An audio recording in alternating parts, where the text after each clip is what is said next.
Ya. Profesor, buenas noches. Voy a hablarles sobre la experiencia 1 del laboratorio 4 de electrónica.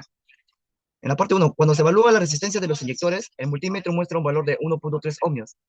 El valor de referencia para la resistencia de los inyectores debería ser de 1.06 más o menos a 0.05 ohmios. Por lo tanto, el valor máximo dentro del rango de referencia es de 1.11 ohmios. Esto quiere decir que el valor obtenido de 1.3 ohmios excede este rango.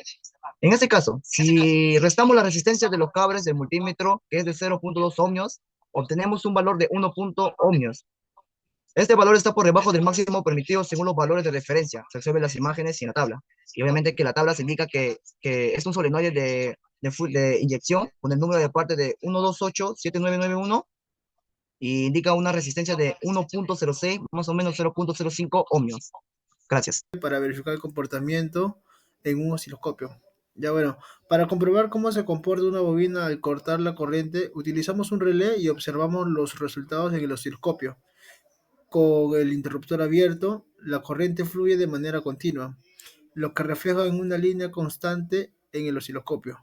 Pero cuando cerramos el interruptor, la corriente se desvía hacia tierra y vemos una disminución brusca en la lectura del osciloscopio. Al abrir el nuevo interruptor, la corriente se incrementa rápidamente antes de estabilizarse. Esto ocurre porque la bobina, al ser desconectada, genera un pico de voltaje debido a su naturaleza inductiva, ya que intenta mantener la corriente constante.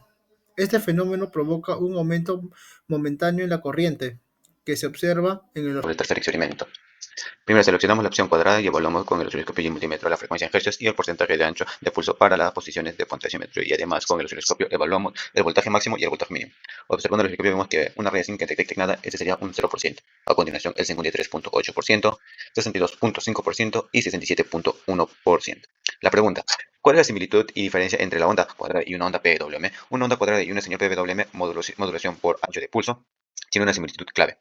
Ambas alternan entre un nivel alto y un nivel bajo. Sin embargo, hay diferencia importante en su propósito y comportamiento. En una onda cuadrada típica, el tiempo de señal pasa en alto y en bajo es lo mismo, lo que significa que el ciclo de trabajo o el cycle duty es de 50%. Es decir, la onda cuadrada es simétrica, la mitad del ciclo está en estado alto y la otra mitad en estado bajo.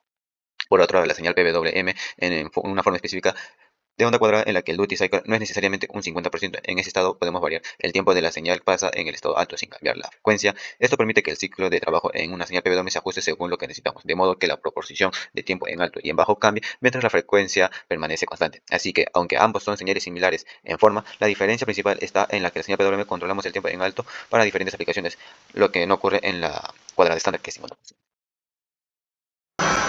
Buenas tardes, profesor. Mi nombre es Marlon del Cabero Dávila. Voy a exponer la experiencia número 3. Bueno, en esta prueba de laboratorio buscamos analizar cómo funciona la señal digital en la aplicación como el control de la intensidad luminosa. Bueno, para esta prueba utilizamos un modificador de frecuencia.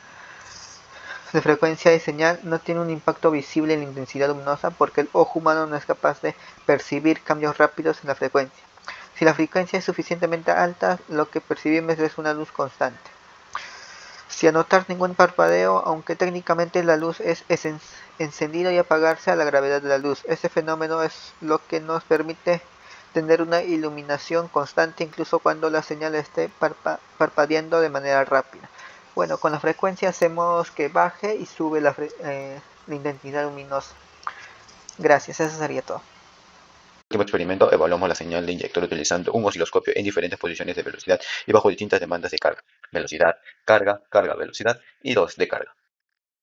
Es importante prestarle atención tanto a la frecuencia de ejercicio como al ancho de pulso. Lo que podemos observar es que la señal del inyector se modifica de acuerdo a los cambios que la velocidad y las demandas de potencia. Cuando hay un cambio de velocidad, lo que varía es la frecuencia de inyección. Esto significa que el ciclo de inyección y reinyección ocurren de forma más rápida y más lenta dependiendo de la velocidad. Por otro lado, cuando la demanda de potencia del vehículo aumenta, lo que cambia es el tiempo en el que el inyector permanece abierto. A medida que la carga es mayor, el inyector se mantiene abierto por más tiempo para suministrar más combustible, lo que es necesario para satisfacer esa demanda adicional de potencia. Es importante destacar que la señal del inyector es digital, ya que muestra cambios abruptos entre dos niveles de voltaje, cuando está encendido y cuando está apagado.